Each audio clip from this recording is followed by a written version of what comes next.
जनतालाई भिख नदिनुस्, जनतालाई बाँड्ने काम नगरौँ। बजेट पनि हचुवाको तालमा पनि धेरै बजेटहरू सेङ्सन हुन्छ। कृषि गरेर कृषिको राजनीति गरेर हुँदैन कि। हामी सबैले कृषिको राजनीति गरिरहेका छौँ कि कस्टम ड्युटी बढाउनु पर्यो। एकचोटि महँगी बढ्छ भने बढोस्, त्यसले चाहिँ डराउनु भएन। अर्थमन्त्री र अहिलेको सरकारले बोल्ड स्टेप लिनुपर्छ। यदि अब अहिले हामीले पपुलरिस्ट बजेट ल्यायो भने भोलि चाहिँ ठुलो एक्सिडेन्टमा हामी जान सक्छौँ। हाम्रो पनि ठिक छ, हाम्रो लोन छैन, जीडीपीको रेसियोमा लोन चाहिँ त्यति छैन। एउटा मात्रै हाम्रो प्लस पोइन्ट छ। अरू हेर्ने हो भने अरू चाहिँ हामी ठ्याक्कै श्रीलङ्काको मोडलमै छ भने हाम्रो जति पैसा आयो त्यो चाहिँ खर्चमा मात्रै गयो, सञ्चितमा गएन।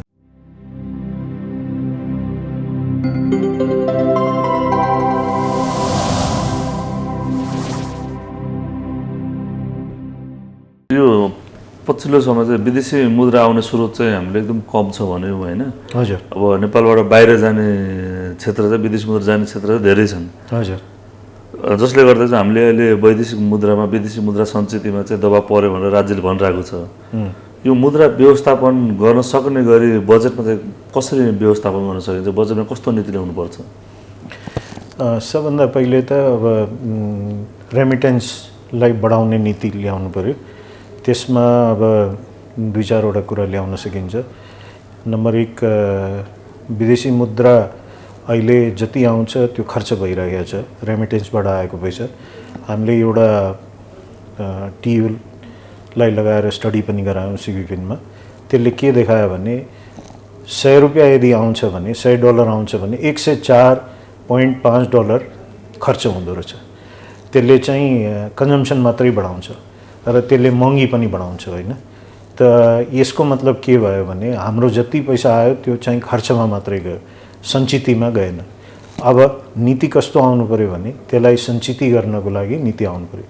त्यो भनेको के हो भने अहिले जसरी 1% ब्याज ब्याङ्कहरूले बढी दिएको छ, त्यसमा अब राज्यले थपेर अर्थ मन्त्रालयको बजेटमा चाहिँ थपेर 1% 2% थपेर ब्याज दिने चाहिँ ब्याङ्किङ च्यानलबाट डाइरेक्ट ब्याङ्कहरूमा आएको पैसामा चाहिँ त्यो थपेर दिने भन्ने एउटा आउनु पर्यो। अर्को चाहिँ तपाईको जुन आइपिओहरू आउँछ त्यसमा चाहिँ 10% कमसेकम 10% को चाहिँ रिजर्भ गर्यो भने उनीहरूको लागि त्यो सञ्चितमा जान्छ पैसा। र तेस्रो कुरा अब सोशल सिक्युरिटीमा कसरी जोड्न मिल्छ। सोशल सिक्युरिटीमा जोड्यो भने त्यो पैसा पनि सञ्चितमा जान्छ र एकातिर सिक्योर पनि हुन्छ। र अर्को केही स्किमहरू यस्तो ल्याउने जसले गर्दाखेरि लङ टर्म बन्डहरू अब चाहिँ ग्रीन बन्ड भनौँ अथवा हाइड्रो पावरको लागि बन्ड भनौँ अथवा एग्रिकल्चरको लागि बन्ड भनौँ, त्यस्ता बन्डहरू चाहिँ विशेष रूपमा चाहिँ पहिला पनि टार्गेट गरेर ल्याएकै हो, त्यो बेच्न सकेन। तर अब चाहिँ त्यसलाई चाहिँ प्रतिफलको साथसाथमा भोलि गएर त्यसमा चाहिँ शेयर होल्डर समेत बन्ने गरी चाहिँ त्यस्ता जुन यो सरकारले ल्याउन लागेका प्रोजेक्टहरू छन् त्यसमा पनि त्यो एउटा चाहिँ गर्न मिल्यो भने त्यो पनि एउटा हुन सक्छ। तपाईलाई अर्कोतिर अब इम्पोर्ट धेरै बढ्यो, इम्पोर्टलाई अलि घटाएर आयात प्रतिस्थापन गर्नु पर्यो। आयात प्रतिस्थापन गर्नको लागि जुन इन्डस्ट्रीहरू नेपालमा सम्भव छन्, जस्तै एकछिनको लागि जुत्ता भयो, टेक्सटाइल भ्याल्यू चेन भयो, यस्ता जुन इन्डस्ट्रीहरू जुन सम्भव छन्, प्लास्टिक जन्य वस्तुका इन्डस्ट्रीहरू भए, अरू हाम्रो एग्रो प्रोसेसिङ इन्डस्ट्रीहरू भयो, कृषिजन्य प्रशोधन उद्योगहरू भयो, यस्ता उद्योगहरूलाई चाहिँ ल्याउनको लागि तिनीहरूमा जुन आउने भन्सार चाहिँ अहिले कम छ, त्यसलाई भन्सार चाहिँ बढाउनुपर्छ। त्यो भयो भने त्यसले के हुन्छ भने यहाँ चाहिँ उत्पादन गरेको चाहिँ हुनसक्छ। अब यसमा कुरा जहिले नि यो आउँछ, यो गर्यो भने महँगी बढ्छ। अहिले पनि त गरेकै छ नि त। हामीले सिमेन्टको लागि गरेका छौँ, डन्डीको लागि गरेका छौँ, चिनीको लागि गरेका छौँ। अनि तपाईँको कृषिको लागि पनि, कृषिमा पनि तपाईँले चाहिँ गर्नु आवश्यक छ। यो अहिले किसानहरूलाई चाहिँ 5% को मात्रै प्रोटेक्सन छ।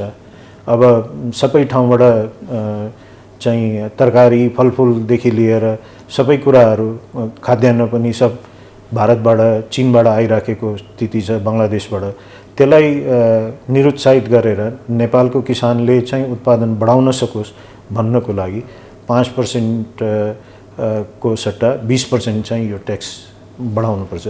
यति गर्ने बित्तिकै हाम्रो सञ्चित बिस्तारै बढ्न सुरु हुन्छ, आयात प्रतिस्थापन उद्योगहरू पनि लाग्न सुरु हुन्छ, त्यसले चाहिँ रोजगारी पनि बढ्छ। अब यसबाहेक अर्को काम गर्नु पर्यो भने त्यो चाहिँ निर्यातमूलक उद्योग र लाई चाहिँ बढावा दिनु पर्यो। त्यसको क्यापेसिटीहरू बढ्ने गरी जुन निर्यात हुन सक्ने वस्तुहरू छन् त्यसमा चाहिँ बिजुलीको अहिले अब बिजुली एकातिर अहिले त सर्टेज छ तर यो 1 महिनापछि त फेरि फालाफाल हुन्छ। त त्यो भएपछि चाहिँ बिजुलीको कन्जम्सन पनि बढाउनु छ। त्यो भारतलाई 4 रुपैयाँ नेपालीमा बेच्नुभन्दा हामीले चाहिँ या त अब महँगो मोलमा बेच्न सकिन्छ भन्ने भए पनि तर नेपालको उद्योग जो एक्सपोर्ट गर्न सक्छ जसले 60% घटीमा पनि एक्सपोर्ट गर्छ, 80% चाहिँ नेपाली कामदारलाई काम दिन्छ र 30% मिनिमम भ्यालु एडिसन गर्छ भने त्यसलाई चाहिँ 50% बिजुलीमा अहिलेको दरमा छुट दिनुपर्छ। त्यो दियो भने हाराहारीमा जुन एनईएले किनिराखेको दर हो त्यसको हाराहारीमा आउँछ। त यसमा चाहिँ त्यति गर्यो भने चाहिँ यसले चाहिँ रोजगारी पनि बढाउँछ र यो चाहिँ एक्सपोर्ट पनि बढाउँछ।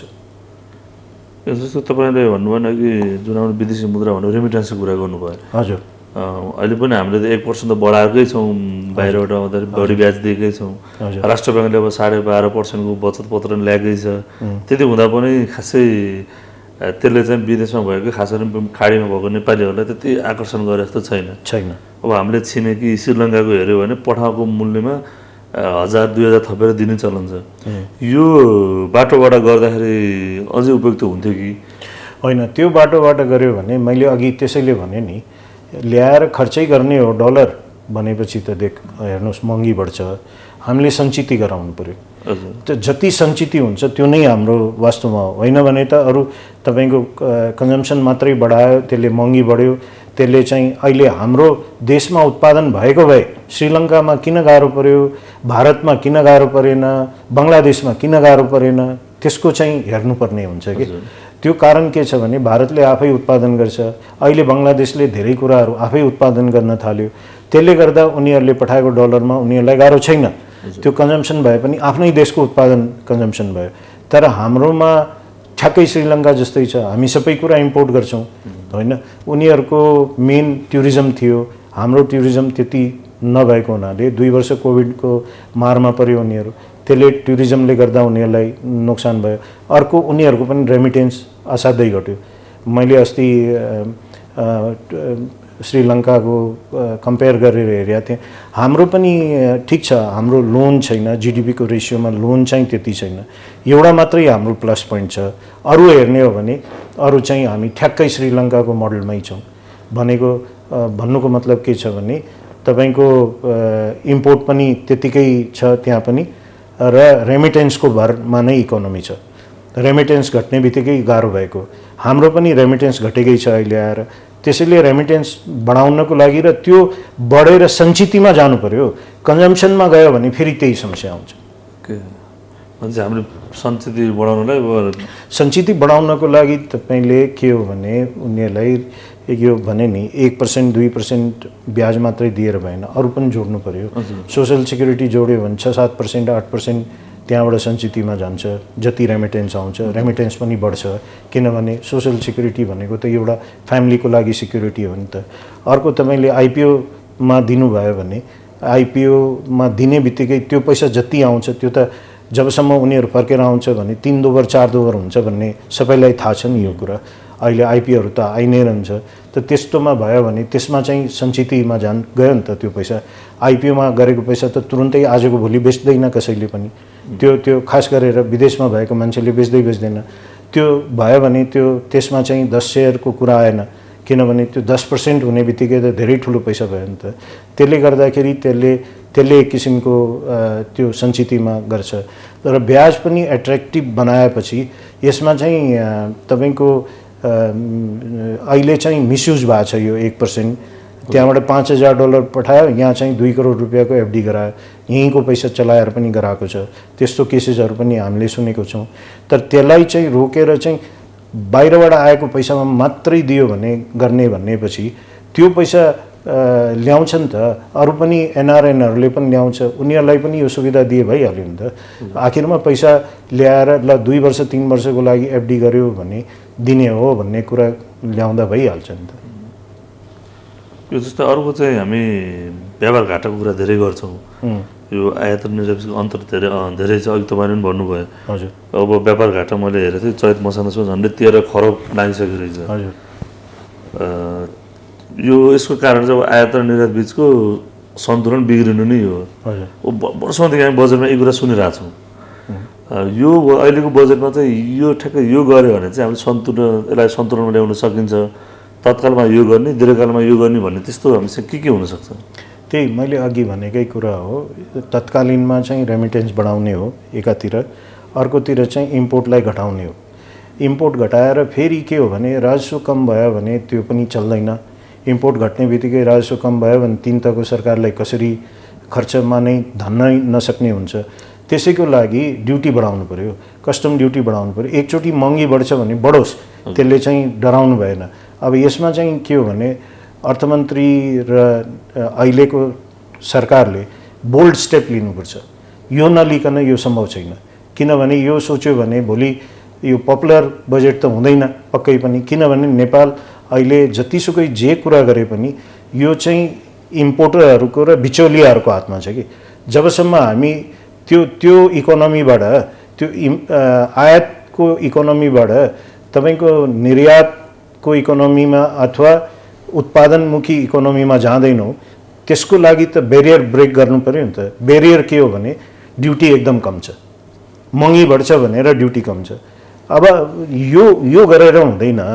यो के हो भने अब 2/3 जनता जसको भोट लिएर हामी चाहिँ जसलाई हामीले प्रोटेक्ट गर्न सकेन भने त्यो त काम लागेन नि त। त्यो 2/3 जनताको आम जनता भनेको त अब किसान भनेको त आम जनता नै हो नि त। तिनीहरूलाई गर्ने बित्तिकै हाम्रो त त्यो आयात अटोमेटिक कम भइहाल्छ नि। अहिले 3.5-4 खर्बको हामी इम्पोर्ट गर्छौँ यो वर्ष। 4 खर्बभन्दा घटी हुँदैन कृषि र कृषिजन्य वस्तुको। त्यो 1 वर्षभित्रमा आधी हुन्छ। त्यो यदि त्यसमा ड्युटी बढाउने बित्तिकै आधी हुन्छ। यहाँ उत्पादन भयो भने एक त फ्रेस खान पाइन्छ। अहिले विषादी खाइरहेका छौँ हामी, यो त्योभन्दा फ्रेस पनि हुन्छ। र अर्कोतिर चाहिँ हाम्रो यो पैसा बच्यो कि बचेन तपाईँ? चोखै बच्यो नि त। नेपालभित्र उत्पादन हुने बित्तिकै त चोखै बच्यो नि त। यो त 100% बच्यो। यसमा त केही पैसा लाग्ने नै छैन। तपाईँ यो मान्नुहोस् न, त्यो किसानहरूले को घरमा पैसा आउने बित्तिकै त्यसले इकोनोमीलाई कति माथि लिएर आउँछ। 2 खर्ब भनेको सानो रकम होइन नि त।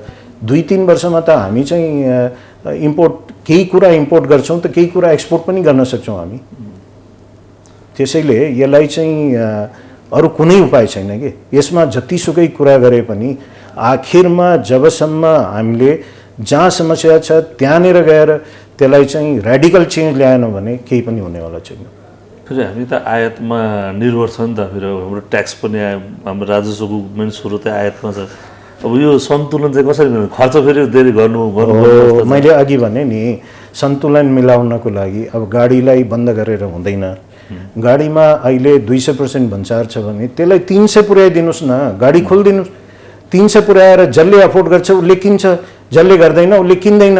आज बन्द गर्नुभन्दा त जसले किन्न सक्छ। त्यस्तै अरू विलासिताका सामानहरू जति छन् या जुन भारत जाने सामानहरू छन्, जस्तै छोकडा भयो, तपाईँको मरिच भयो या सुपारी भयो, यस्ता आइटमहरूमा भन्सार बढाइदिनु पर्यो। अरू पनि मैले कृषिजन्य वस्तुको पनि भने बढाइदिनु पर्यो। जुन नेपालमा उत्पादन हुनसक्छ त्यसमा सबैमा भन्सार बढायो भने राजस्व त्यहाँबाट बढी आउँछ नि त।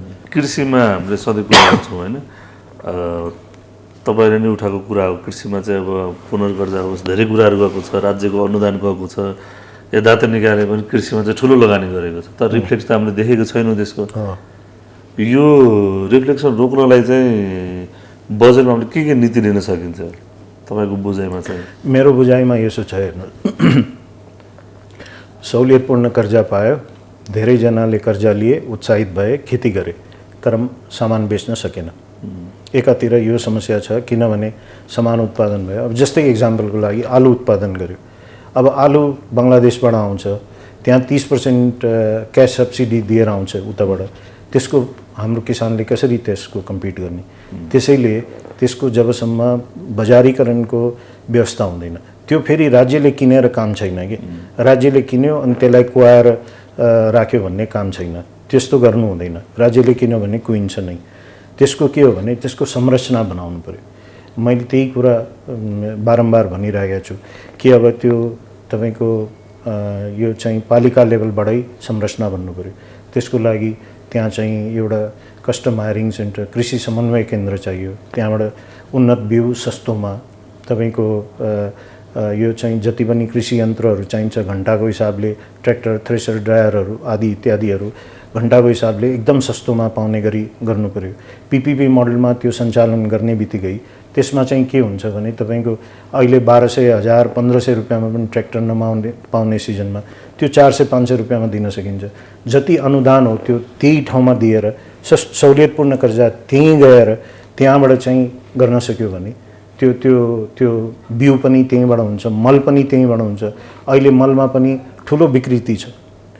1/3 भनौँ या आधी मल भनौँ नेपालमा छिर्छ कि छिर्दैन भन्ने नै ठुलो शङ्का छ कि, किनभने इन्डियामा महँगो छ मल, नेपालमा सस्तो छ। इन्डियामा मोदी सरकार दोस्रो चोटि आउने बित्तिकै सबभन्दा पहिले मलको प्राइस बढाएको छ। अहिले पेट्रोलियमको पनि त्यही समस्या छ, त्यहाँ पनि चुहावट भइराखेकै छ। मलमा पनि ठुलो चुहावट छ। यो पालि 27 अरब रुपियाँ दिइसक्यो राज्यले, त्यो बालुवामा पानी हालेको जस्तो भयो, किसानले मल पाएको छैन होइन। 27 अरबको मल चाहिँदैन हामीलाई के हो भने पालिकाको लेभलमा कति मल चाहिन्छ, कति के चाहिन्छ भन्ने त्यहाँको डाटा निस्किने बित्तिकै सबै कुरा थाहा हुन्छ।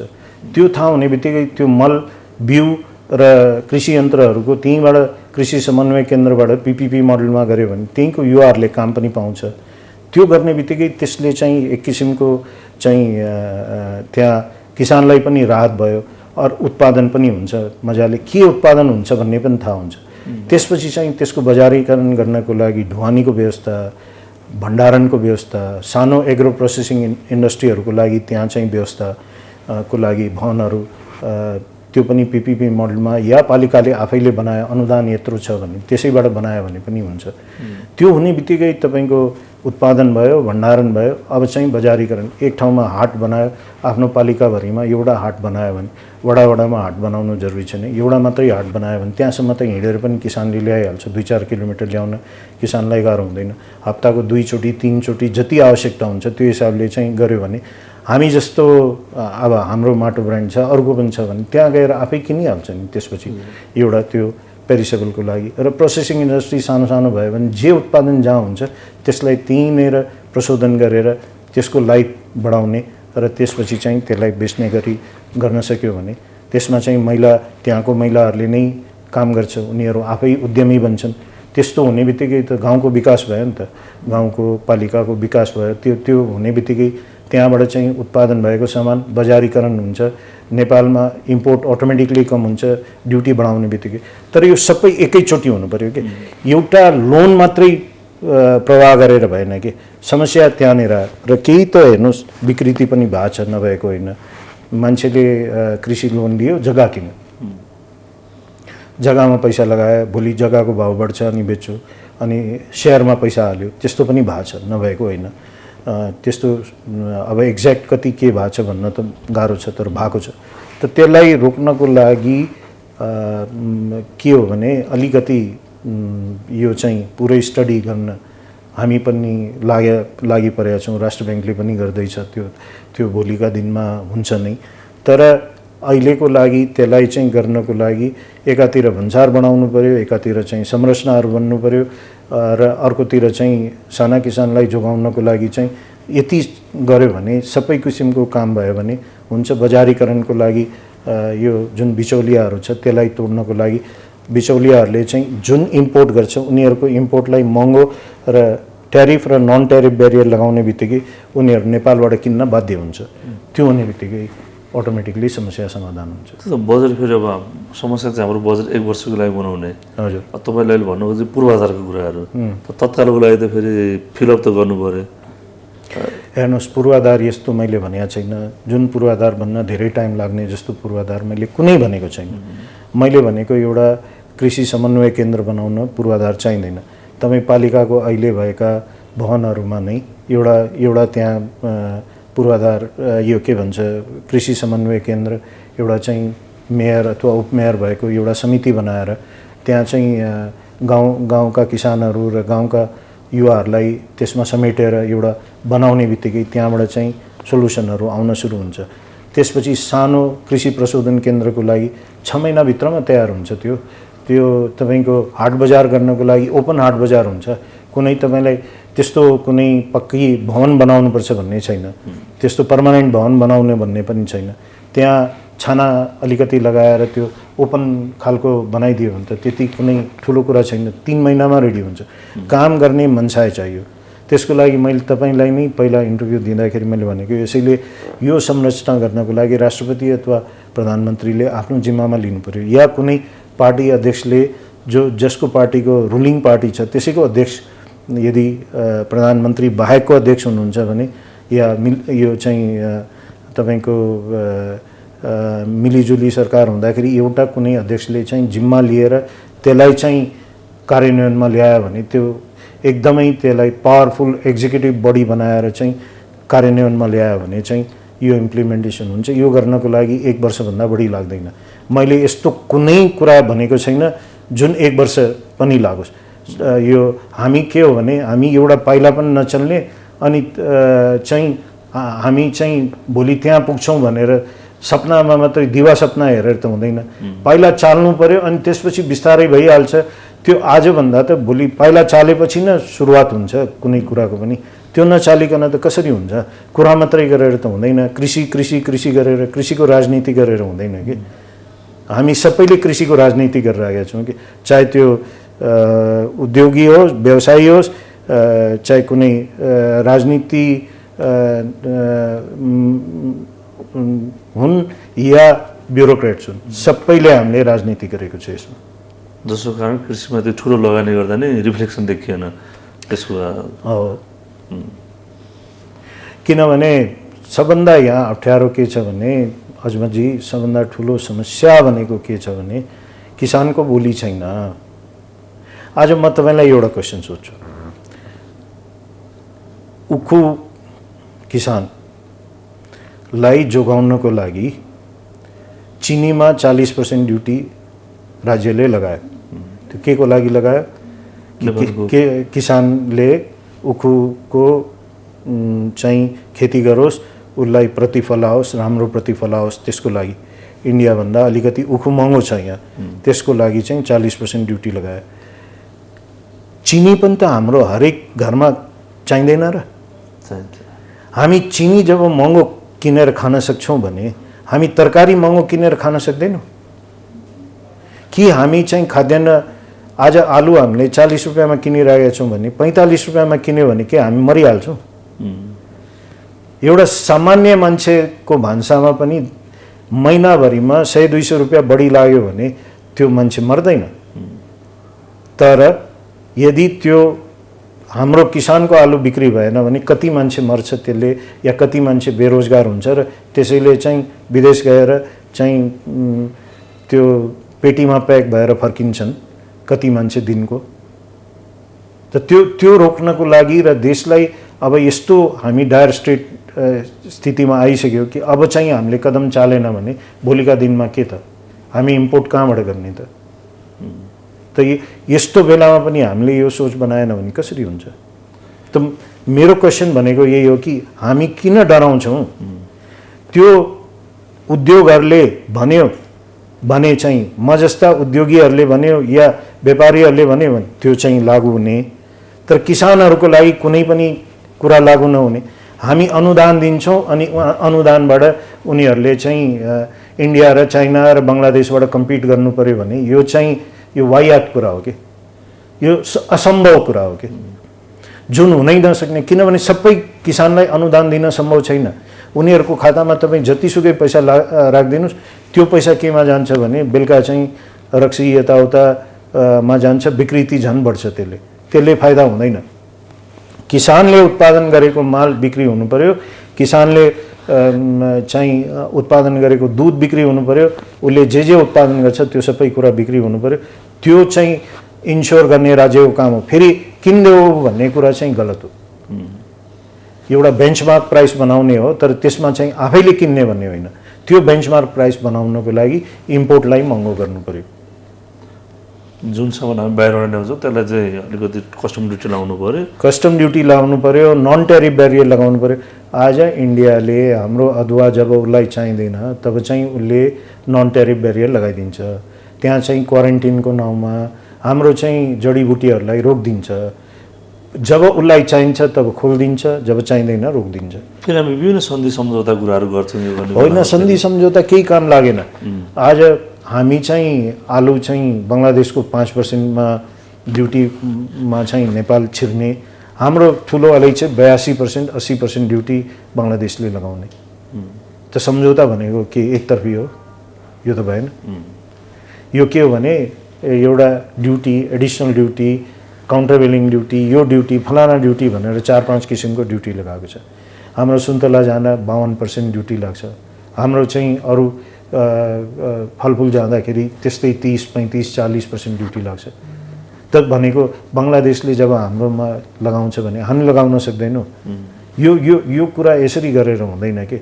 किनभने प्रब्लम के भयो भने किसानका, म त के भन्छु भने किसानका कोही वास्तवमा किसानहरू नै किसानको लिडरै भएन जस्तो लाग्छ मलाई त। यो जति पनि किसानका संस्थाहरू छन् किसानको भलोको कुरै गरेन। अब मलाई अचम्म लाग्छ, डेरी चाहिँ आउनु हुँदैन भनेर किसानै उठेर, किसानका संस्थाहरू उठेर डेरी आएको भए त नेपाली किसानलाई कति फाइदा हुन्थ्यो। भारतको दुध ल्याएर बेच्छ भन्ने चाहिँ पाउडर धुलो दुध चाहिँ अहिले धुलो दुध इम्पोर्ट गर्न दिएको छ। त्यो घोलेर हामी खाइराखेका छौँ। एकातिर चाहिँ किसानको दुध मिल्काउनु परेको छ। होइन भने त्यस्ता बाहिरको डेरी त्यो आयो भने फेरि त्यसलाई रोकेर किसानलाई के फाइदा भयो मैले बुझेको छैन। त्यस्तो कुरा अब यो एफडिआई पनि आउनु हुँदैन भन्ने जुन कुरा छ, यो कुरा मैले माने कि प्राइमरी कृषिमा आउनु हुँदैन। अब ल हामी अन्डामा आत्मनिर्भर भयौँ, कुखुरामा आत्मनिर्भर भयौँ, त्यस्तोमा आउनु हुँदैन। तर दुधमा हामी आत्मनिर्भर छैनौँ, दुधका परिकारमा आत्मनिर्भर छैनौँ। आज चाहिँ जुन कुरामा हामी आत्मनिर्भर छैनौँ, किसानको दुध किन्न सकेका छैनौँ, यत्रो दुध हामी इम्पोर्ट गरिरहेका छौँ, यत्रो दुधका परिकारहरू हामी इम्पोर्ट गरिरहेका छौँ। त्यो इम्पोर्ट चाहिँ गर्न दिने, धुलो दुध इम्पोर्ट गर्न दिने, तर डेरी चाहिँ आउनु हुँदैन भन्ने कसरी हुन्छ? र त्यो स्ट्यान्डर्डको चाहिँ उत्पादन हामीले गर्न सकेका छैन। किन अमुलको मक्खन आउँछ यत्रो? किन चिजहरू यत्रो इम्पोर्ट हुन्छ? किन हाम्रो चाहिँ दहीदेखि लिएर त्यो लङ लाइफको 6 महिना लाइफ भएको दुधहरू यत्रो इम्पोर्ट हुन्छ? किन हुन्छ? यो हामी बजेट बनाउने बेलामा, नीति बनाउने बेला धेरै कुरा हामी कुराकानी गर्छौँ। अब प्रत्येक वर्ष हामी छलफल गर्छौँ। तर आउने बेलामा चाहिँ नीतिहरू आउँदाखेरि त्यो कार्यान्वयन हुने गरी आउँदैनन् कि प्रायः जसो नीतिहरू। तपाईँहरूले पनि प्रत्येक वर्ष सल्लाह दिनुहुन्छ। हामी चुक्छौँ चाहिँ कहाँनिर नीति र कार्यान्वयन कुरामा चाहिँ? यसको मेन कारण के हो भने नीति र कार्यक्रम बनाउने एकजना हुन्छ, कार्यान्वयन गर्ने बेलामा अर्को मान्छे आइसकेका हुन्छ। खास गरी कार्यान्वयन गर्ने भनेको पोलिटिसियनहरूले होइन, मन्त्रीहरूले होइन, कार्यान्वयन गर्ने भनेको ब्युरोक्रेट्सहरूले, जसले अब कृषि सचिव, कृषिका मन्त्रालयका सहसचिवहरू, सेक्सन अफिसरहरू, उपसचिवहरू जो हुन्छन् उहाँहरू चाहिँ भोलि सरुवा हुन्छ, 1 मिनटमा सरुवा हुन्छ। त्यो पोलिटिकल चेन्ज हुने बित्तिकै सरुवा हुन्छ अथवा यसै पनि सरुवा हुन्छ। त्यो भयो भने त एकाउन्टेबिलिटी कसरी भयो? जसले बजेट बनायो त्यसले उसलाई थाहा हुन्छ कि कसरी गर्ने हो यसलाई। केही कुरा सोचेर बनाएको हुन्छ। कागजमा फेरि नयाँ मान्छे आयो भने 6 महिना त उसलाई बुझ्नै लाग्छ। अनि कसरी कार्यान्वयन हुन्छ? र बजेट पनि हचुवाको तालमा पनि धेरै बजेटहरू सेङ्सन हुन्छ। यो चाहिँ कार्यकर्ताहरूको भरमा यताउता चाहिँ धेरै हचुवाको तालमा हुन्छ। जबसम्म त्यो बन्द हुँदैन, जबसम्म चाहिँ यो चाहिँ कुनै मन्त्रालयको एक्सपर्टहरू जति छन् अथवा ब्युरोक्रेट्सहरू छन् उनीहरूको मनप्रति चाहिँ यो चाहिँ सरुवा रोकिँदैन। नयाँ मन्त्री आयो, उसलाई मन परेन, सरुवा भयो, केही सरकार चेन्ज भयो, आफ्नो मान्छे ल्याउनु पर्यो भन्ने भयो। यो पोलिटिसाइज हुनु भएन। कर्मचारीहरूलाई पोलिटिकलबाट बाहिर राख्नु पर्यो। यो कुरा हामी इन्डियाबाट किन सिक्न सक्दैनौँ? इन्डियामा कहाँ छ यो कुरा? आज मोदी होस् अथवा भोलि काङ्ग्रेसको सरकार होस्, तर ब्युरोक्रेट्स त चेन्ज हुँदैन, त्यहाँ हुँदैन। त त्यो जबसम्म हामीले गर्न सक्दैनौँ, ब्युरोक्रेट्सहरूलाई अलिकति एउटा चाहिँ त्यो कन्फिडेन्स आउँदैन, तबसम्म चाहिँ कार्यान्वयन चाहिँ हुँदैन। जतिसुकै कुरा गरे पनि कार्यान्वयन हुँदैन। यो अर्को चाहिँ तपाईँ अब सिडिपिनको नि अध्यक्ष हुनुहुन्छ। राष्ट्र ब्याङ्कले अगाडि बढी बजेट पनि आयो, मर्जरमा जाने भनेर विभिन्न छुट सहुलियत आयो, तर खासै जुन तरिकाले आएको थियो ब्याङ्कहरू खासै उत्साहित भएनन् भनौँ। अहिले पनि तपाईँलाई के लाग्छ, अब खास मर्जर आवश्यक छ कि छैन भन्ने कुरा एउटा भयो, तर नि अब राष्ट्र ब्याङ्कले त मर्जर गर्छु भनिरहेछ। त्यो छुट र सहुलियतको कुरा अलिकति पर्याप्त नभएर हो या किन ब्याङ्कहरू खासै मर्जरमा गएको छैन? यसको कारण के छ भने छुट र यो चाहिँ हेर्नुहोस्, पहिला के भयो भने ठुला ब्याङ्कहरू मर्जर खासै भएन। एबाट ए को कुरा, क र क को कुरा गर्दाखेरि धेरै मर्जरहरू भएको छैन। एक दुईवटा फाट्टफुट्ट भयो। क र ख को मर्जर धेरै भयो, एक्वायर पनि भयो, ग खमा गाभियो, ख कमा गाभियो, त्यस्तो धेरै भयो।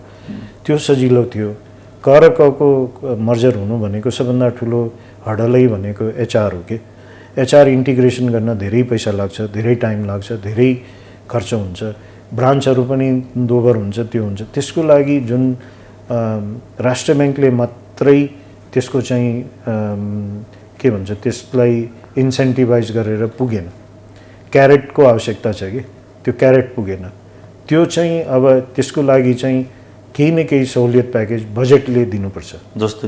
जस्तै अब 2 वर्ष 3 वर्षको लागि इन्कम ट्याक्समा छुट, केही समयको लागि, त्यसपछि तपाईँको यो कस्टहरूमा छुट, त्यसपछि राष्ट्र ब्याङ्कले गर्न सक्ने चाहिँ डाइरेक्टरहरूको नम्बरमा छुट, दुईटै सिओलाई कसरी चाहिँ एउटा चाहिँ स्पेस दिन सकिन्छ, त्यसको दुईटै चेयरम्यानहरूलाई कसरी एडजस्ट गर्न सकिन्छ, त्यो कुरा भयो।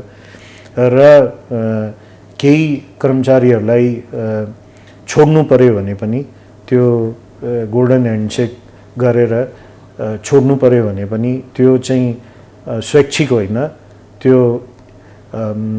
फोर्सली पनि छोड्नु पर्यो भने चाहिँ छोड्न दिने, त्यो प्रावधान चाहिँ ल्याउनुपर्छ। त्यो नगरिकन यो चाहिँ हुँदैन। र स्यालेरी रिभिजन गर्ने पनि ल्याउनुपर्छ। रिभिजन भन्नाले दुईटा ब्याङ्क छ, एउटाको धेरै आइ छ, अर्को त्यसमा मर्ज भयो। अब एउटा कर्मचारीले बढी पाउने भयो, एउटा कर्मचारीले कम पाउने भयो भने त्यो त चल्दैन नि। अब गर्छ के भने अहिलेको खाइपाइ आएको घटाउन पाउँदैन भने त्योसँग मर्ज भयो भने त्यहाँ यदि यता बढी छ त्यो पनि पाउने भयो, यता बढी छ त्यो पनि पाउने भयो, अनि कस्ट एचआर कस्ट यति माथि जान्छ जसको कुनै कुरा छैन। यो एक्जाम्पलको लागि म भन्छु तपाईँलाई, एनएमबी जब क्लिन एनर्जीसँग गाभियो, एनएमबीको कस्ट धेरै बढ्यो, किनभने त्यहाँको स्यालेरी स्ट्रक्चर चाहिँ एनएमबी भन्दा बढी थियो। त्यसले गर्दा एनएमबीको सबै कर्मचारीले तलब वृद्धि भयो त्यसको। त यो भनेको यो सब जबसम्म यो अलाउ गर्दैन नि, यो चाहिँ रिस्ट्रक्चरिङ गर्न अलाउ गर्दैन, प्रपर रिस्ट्रक्चरिङ, तबसम्म चाहिँ यो स्वैच्छिकले हुँदैन। अब जबरजस्ती गर्यो भने त जे पनि गर्न सक्छ। राष्ट्र ब्याङ्क नियमन निकाय हो, नियमन निकायले चाह्यो भने त जे पनि गर्न सक्छ, त्यो आफ्नो ठाउँमा छँदैछ। तपाईँलाई जो अन्तिम क्वेसन है मैले चाहिँ गर्न लाग्यो, हामी बल्ल स्थानीय तहको चुनाव सक्यौँ, नतिजा पर्खाइमा छौँ, अब लगत्तै प्रदेशको सङ्घको चुनावमा जाँदैछौँ, बजेट बन्दैछ। यो हामीले यति धेरै अब के गर्नुपर्छ, बजेटमा दर बढाउने, दायरा बढाउने कुराहरू गऱ्यौँ। यति हुँदा पनि तपाईँलाई के लाग्छ यो बजेट चाहिँ अहिले राज्यको आवश्यकता अनुसार आउँछ या चुनाव केन्द्रित भएर आउँछ जस्तो लाग्छ तपाईँलाई? हेर्नुहोस्, म त आशावादी छु। जहिले नि म देशको भलो होस् भन्ने नै मान्छे हो। मलाई के लाग्छ भने अब हामीसँग विकल्प छैन। यदि अब अहिले हामीले पपुलरिस्ट बजेट ल्यायो भने भोलि चाहिँ ठुलो एक्सिडेन्टमा हामी जान सक्छौँ। त्यसैले यो बेलामा आउने बजेट चाहिँ यो चाहिँ राज्यलाई चाहिएको जस्तो बजेट आउनै पर्यो। यो उत्पादन बढाउने, उत्पादनमुखी, आयात प्रतिस्थापन, निर्यातमुखी चाहिँ तपाईंको चाहिँ अर्को चाहिँ कृषिमा चाहिँ फड्को मार्ने गरी त्यस्तो बजेट आएन भने त्यसको कुनै विकल्प छैन। यो चाहिँ बजेटले जतिसुकै एलोकेसन मात्रै गरेर हुँदैन।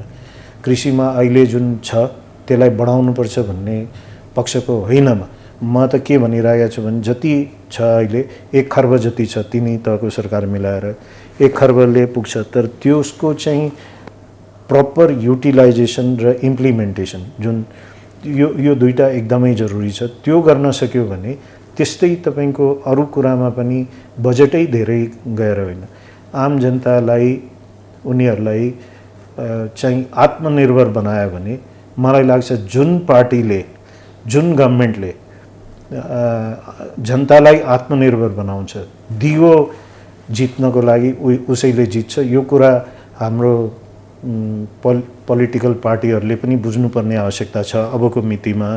अब बुझेन भने यो चुनावले एउटा कुरा नयाँ कुरा देखायो नि त। पहिलो चोटि होला कि यति ठुलो चाहिँ के भन्छ इन्डिभिजुअल मान्छे भनौँ या बिना पार्टीको मान्छेहरू चाहिँ चुनावमा अगाडि छन्। अहिले जितिसकेका त छैन, तर अगाडि हुनु नै एक किसिमको कहीँ न कहीँ यो चाहिँ राजनीतिज्ञहरूलाई एउटा कहीँ न कहीँ च्यालेन्ज गरेको पब्लिकले भन्ने जस्तो त देखियो नि त कहीँ न कहीँ। अब यो कुरा चाहिँ राजनीतिकहरूले बुझ्नुपर्छ र केही न केही देशको लागि हुने गरी चाहिँ देशको लागि हुने गरी नै बजेट ल्याउनुपर्छ। पपुलरिस्ट ल्यायो भने त्यो धेरै दिगो हुँदैन के। त्यसले चाहिँ तपाईले एउटा मान्छेलाई भिख दिनुस् अथवा उसलाई काम दिनुस्, कुन चाहिँ दिगो हुन्छ ल भन्नुस्, तपाई नै भन्नुस्। म त के भन्छु भने काम दिनुस्, भिख नदिनुस्, काम दिनुस्। जनतालाई भिख नदिनुस्, जनतालाई बाँड्ने काम नगरौँ, उनीहरूलाई आत्मनिर्भर बनाउने काम गरौँ। त्यति गर्न सक्यो भने जसले गर्छ त्यो नै पपुलरिस्ट हुन्छ र त्यो त्यसको नै दिगो हुन्छ। मलाई पूर्ण आशा लिएको छु मैले कि यो कुरा चाहिँ अहिलेको अर्थमन्त्रीज्यूले बुझ्नु भएको छ। उहाँ पनि किसानकै छोरो हो, किसानै हो उहाँ पनि, र त्यसले गर्दाखेरि उहाँले केही न केही गर्नुहुन्छ भन्ने चाहिँ मैले आश लिएको छु।